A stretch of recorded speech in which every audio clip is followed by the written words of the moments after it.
讲到这个西电社基金会甲台湾武器馆总共捐上万件的布袋戏红仔甲文物，予台湾博物馆，予台湾博物馆正做正重要的戏红仔保存据点。最近，伫咧博物馆也有举办一个《我的故事我来说》布袋戏展览，带观众朋友做伙来去看卖。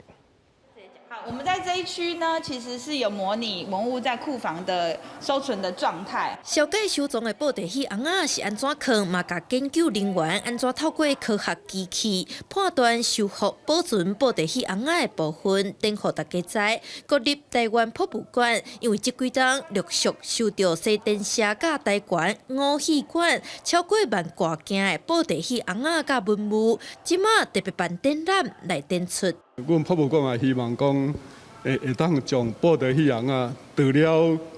演出以外，吼，会当用这种展览的方式，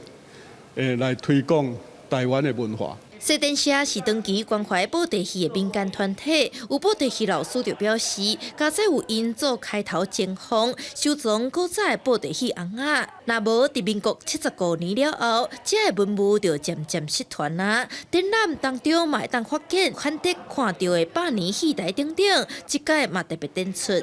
它是六角戏台，然后因为它当时比较演的是南管的这个比较文雅的这个戏风，这个比较是跟后来北管的这个系统，就是比较多武戏要跳窗等等，是比较差别的。展览入口处有两个戏台，象征台湾布袋戏发展的两个阶段，而且为着要互民众会当参布袋戏的角色互动，佮特别设体验区，互布袋戏嘛通下时代重现200年来的技术风华。记者陈雅文、赵随、林旭凯台北报道。